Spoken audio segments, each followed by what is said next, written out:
Tantangan ideologi. Beberapa ideologi yang mulai masuk ke dalam sendi-sendi berbangsa dan bernegara adalah radikalisme, ekstremisme, dan terorisme.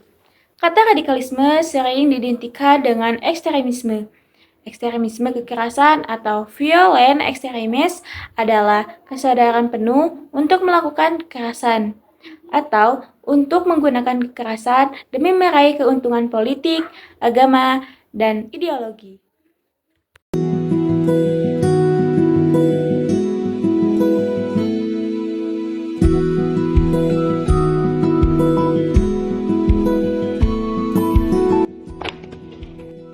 Kerjain tugas gua. Gak mau, ini tugas siapa? Tugas-tugas lu, ini bukan tugas gua. Kerjain nih.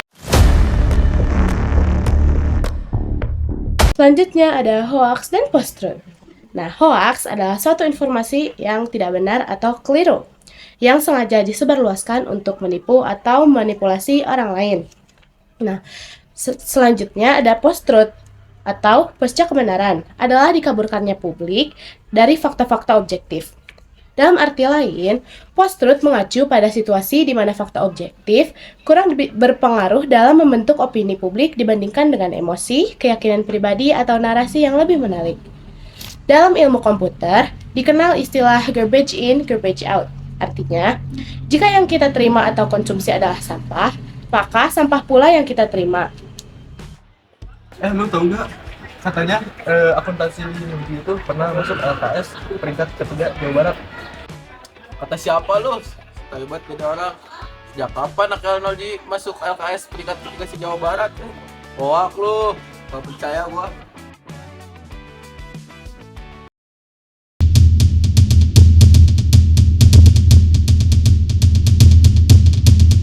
Tantangan hidup berpancasila dalam tantangan global. Yang pertama, selain menjadi warga negara Indonesia, kita juga menjadi warga negara dunia. Yang mana Indonesia tidak dapat menutup diri untuk tidak bergaul dan tidak berhubungan dengan negara lain. Ketika kita dapat menggunakan bahasa internasional seperti bahasa Inggris. Wasn't that enough for you? Huh? I swear, don't you dare touch him! What am I to you, Zara? What am I? Am I a fool? You think I'm a joke? Wasn't that enough for you? Kita dapat berkomunikasi dengan mereka menggunakan bahasa yang sama. Tak hanya berkomunikasi, kita juga bersaing di sini, dan keterampilan yang kita butuhkan adalah literasi, kompetensi, dan karakter. Persaingan bukan hanya di bahasa, akan tetapi di jati diri untuk meraih kesuksesan, yaitu mencari pekerjaan di luar negeri.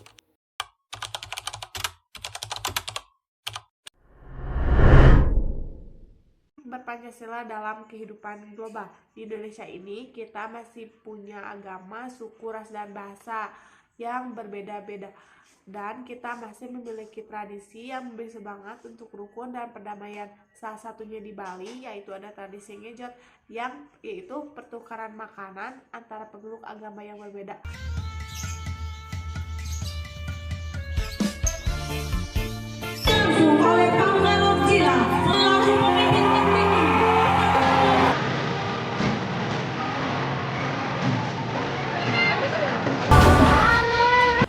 Tradisi bakar batu adalah sebuah tradisi penting di tanah Papua, berupa ritual memasak bersama dengan warga satu kampung.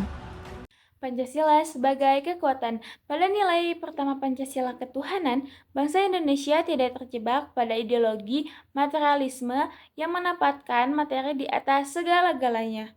Atau lebih tepatnya, bangsa Indonesia dibebaskan untuk memilih agama dan kepercayaannya masing-masing. Udah jam segini. Salat doa yuk. Gas. Yo. Ya Allah, ya Rahman, ya Rahim. Dengan sila kedua, bangsa Indonesia memahami dan menghargai setiap orang, sehingga ini menjadi modal penting untuk melawan segala bentuk yang tidak memanusiakan manusia, seperti melakukan diskriminasi, perundungan atau bullying, stereotip, dan kekerasan.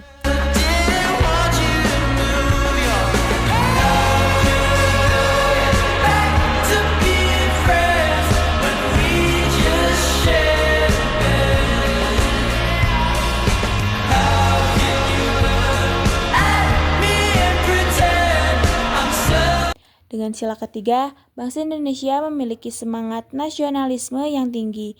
Sekalipun berbeda suku, etnis, bahasa, dan agama, bangsa Indonesia tetap dapat merajut persatuan demi kemajuan bangsa Indonesia. Ya, si Dimas orang Papua kan ya? Ya. Dah, jangan ditemenin ya. Nah, kenapa? Orang Papua. Hitam sih. Buset. Hidup lagi. Gak usah ditemenin dah. Parah lu. Lu gak boleh kayak gitu. Itu sama-sama manusia, tetap juga satu suku. Itu tidak mencerminkan ke dalam Pancasila sila ketiga. Meskipun kita berbeda, tetapi kita tetap satu jiwa. Ini gue masih diem ya. Ntar kalau gue udah ngamuk, habis lo sama gue. Dengan sila keempat, bangsa Indonesia selalu mendahulukan musyawarah, sehingga dalam bentuk apapun, perilaku main hakim sendiri tidak dibenarkan. Bapak Ibu sekalian, marilah kita berdiskusi membahas masalah yang telah kita hadapi, yang kemarin sudah disurvei. Dengan sila kelima, bangsa Indonesia senantiasa bersikap adil bahwa setiap manusia memiliki hak asasi yang sama.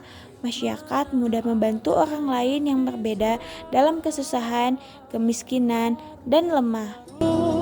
Berpura-pura sempurna, sampaikan pada jiwa yang bersedih.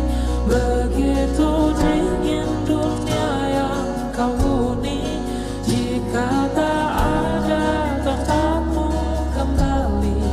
Bawa lukamu biar aku obati. Tidakkah letih kakimu berlari?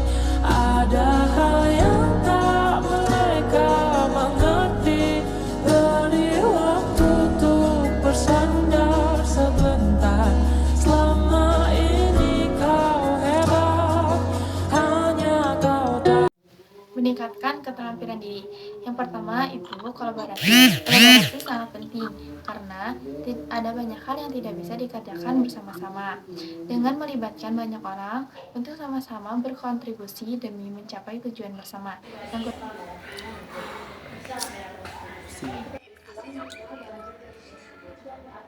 Kenapa lu? Ini gue Diem baik dari tadi. Gue di rumah ada masalah besar banget anjir, cowok. Gue kepikiran. Yang kedua itu komunikasi. Komunikasi juga penting. Di sini bukan hanya menguasai bahasanya, tetapi kita juga harus tahu tempat di mana bahasa itu berkembang. Satu yang berbeda, yang kritis dibilang caper, yang menginisiasi dituding provokasi, yang mendobrak dianggap pengacau. Padahal negeri ini dibangun dari para pendobrak. Mereka yang dulu berkata penjajahan akan negeri ini akan berhenti di kita. Dan yang ketiga itu literasi. Literasi di sini bukan hanya membahas soal kita bisa membaca atau menulis, tetapi juga caranya kita menguasai kemampuan untuk menganalisis dan menjaga diri kita